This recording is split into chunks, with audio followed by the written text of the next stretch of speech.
என்னுடைய குருநாதர் மதிப்புக்குரிய கேபி அவர்களே, மேடையில் அமர்ந்திருக்கும் நண்பர்களே, பெரியவர்களே,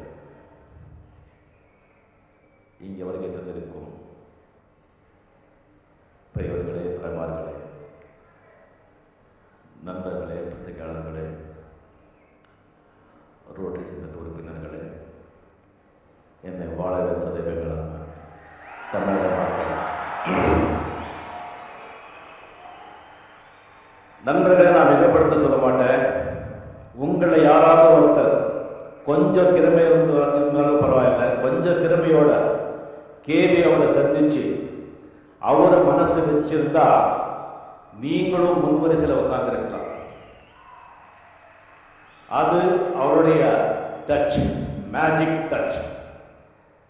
ஒரு விழாவில் வாலி அவர்கள் சொன்னார்கள், எம்எஸ் விஸ்வநாதன் அவர்களை சந்திக்கிறதுக்கு முன்னால நான் சோத்துக்கு அலைஞ்சேன். எம்எஸ் விஸ்வநாதன் அவர்களை சந்திச்ச பிறகு சோறு சாப்பிடுறதுக்கு நேரம் இல்லை. அதே மாதிரி இந்த சிவாஜி ராவ் ஒரு காலகட்டத்தில் வாழ்க்கையை பார்த்து பயந்தான், வாழ்க்கையை நினைச்சு பயந்தான். பாலச்சந்தர் சார் அவரை சந்திச்ச பிறகு ரஜினிகாந்தா மாறின இந்த சிவாஜியை பார்த்து வாழ்க்கை பயந்தது, வாழ்க்கை பயந்தது ரஜினியை பார்த்து. அது பாலச்சந்தர் சார் அவருடைய டச். சும்மா எடுத்தோ அறிமுகப்படுத்தோ விட்டோன்னு இல்லாம எத்தனையோ விஷயங்கள் கற்றுக் கொடுத்தாங்க. அதனால்தான் அவர் ஸ்கூல்ல படித்தவங்க எல்லாம் நல்ல மட்டத்தில் இருக்காங்க. பாலச்சந்தர் சார் அவரை பற்றி அவரை பார்த்தா எனக்கு தோணுதெல்லாம் வேணும்.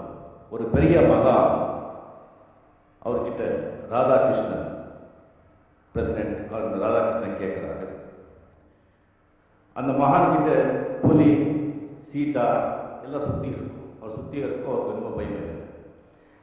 அதை பார்த்து கேட்குறாங்க, இவ்வளோ சந்தோஷமா இருக்கீங்க, அப்போ அவருக்கு 130 வயசு, இவ்வளோ நீங்கள் சந்தோஷமா இருக்கீங்க, இந்த மிருகங்கள்லாம் இருக்கு, இந்த சக்தி இந்த சந்தோஷம் எப்படி வந்தது அப்படின்னு அவர் என்ன நினைச்சு கேட்குறாருன்னா, பெரிய யோகம் மந்திரம் அப்படியெல்லாம் இருக்கும் அப்படின்னு சொல்லி.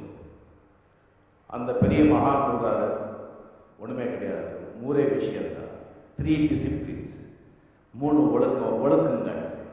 ஒன்று பிசிக்கல் டிசிப்ளின், ரெண்டாவது மாரல் டிசிப்ளின், மூணாவது ஸ்பிரிச்சுவல் டிசிப்ளின்.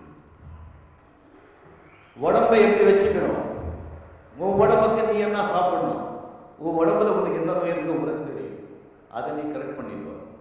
ரெண்டாவது மாரல் டியூட்டிஸ், உன்னை பெத்த அப்பா அம்மாவுக்கு நீ என்ன செய்யணும், உன் பொண்டாட்டிக்கு நீ என்ன செய்யணும், உன் பிள்ளைங்களுக்கு நீ என்ன செய்யணும், உன் சொசைட்டிக்கு நீ என்ன செய்யணும், உன்னுடைய நாட்டுக்கு நீ என்ன செய்யணும். ஜாஸ்தியாகவும் இல்லாம கம்மியாகவும் இல்லாம கரெக்டா செய்யும். மூணாவது ஸ்பிரிச்சுவல் டிசிப்ளின், நீ இந்துவா இருக்கலாம், முஸ்லீமா இருக்கலாம், இது கிறிஸ்டியனா இருக்கலாம், எந்த மதத்துல பிறந்தையோ அதுல எந்த சரகு இருக்கோ என்ன இருக்கோ அதை கரெக்டா செய். தானா சந்தோஷம் வரும், தானா சக்தி வரும் அப்படின்னு சொன்னாங்க. அந்த 3 டிசிப்ளினும் சாதிக்க நான் பார்க்கிறேன். அதனாலதான் அவருக்கு அவ்வளவு நிம்மதி, அவ்வளவு சந்தோஷம், அவ்வளவு பவர். பாலச்சந்தர் சார் அவர்கள், நான் வந்து ஆக்சுவலி இங்கே பேசணும்னு வரல, அவர் எல்லாரும் பேசி அவர் புகழ்றதை வந்து கேட்டால் சந்தோஷப்படாத வந்தேன். இங்கே பேசும்போது என்னால் வந்து நானும் பேசும்போது சொல்லி அப்போதான் நான் உங்க மைண்டை ஓப்பன் பண்ணேன். இப்போ பாலச்சந்தர் அவர்கிட்ட வந்து கமலும் சொன்னார், நாடகம் அகாடமி அப்படின்னு சொல்லிட்டு இன்ஸ்டியூட் ஸ்டார்ட் பண்ணான்னு சொன்னாங்க. எனக்கு தோணுது தான், எனக்கு என்ன தோணுதுன்னு சொன்னால், மதிப்புக்குரிய குருநாதர் கேபி அவர்களே, நீங்கள் நாடகம் எங்களை தாய் வீட்டில் இருந்தீங்க, சினிமாங்கிற ஒரு பெண்ணை கல்யாணம் செஞ்சுக்கிட்டீங்க. சினிமாங்கிற பெண்ணு நல்ல பணம், புகழ், ஆடம்பரம் எல்லாமே. அந்த சினிமாங்கிற பொண்ணை கல்யாணம் செஞ்சுக்கிட்டு மாமனார் வீட்டில் ரொம்ப நாள் இருந்துட்டீங்க, நிறைய சர்வீஸ் செஞ்சீங்க, வேலையை செஞ்சீங்க. நீங்கள் தாய் வீட்டை மறந்துட்டீங்கிற ஒரு ஃபீலிங் எனக்கு வருது. நீங்கள் வந்து மாமனார் வீட்டை விட்டு வேண்டாம்னு சொல்ல வரல, இங்கேயும் இருந்துக்கிட்டு நீங்கள் தாய் வீட்டு கொஞ்சம் வந்து அந்த ட்ராமா மறுபடியும் நீங்கள் ஆரம்பிச்சிங்கன்னு சொன்னால் அதில் நானும் ஆக்ட் பண்ண தயாராக இருக்கேன். டெஃபினட்டாக கமலும் தயாராக இருப்பாங்க. நாம் 2 பேரும் வரும்போது மற்றவங்க வருவாங்க. அதே ஒரு பெரிய இன்ஸ்டிடியூஷன் ஆகிடும். நாடகத்துக்கும் உயிர் வரும். நிறைய நடிகர்களும் கிடைப்பாங்க. நீங்களும் நிம்மதியாக இருப்பீங்க, சந்தோஷமாக இருப்பீங்க. நானும் நிம்மதியாக இருப்பேன், சந்தோஷமாக இருப்பேன்.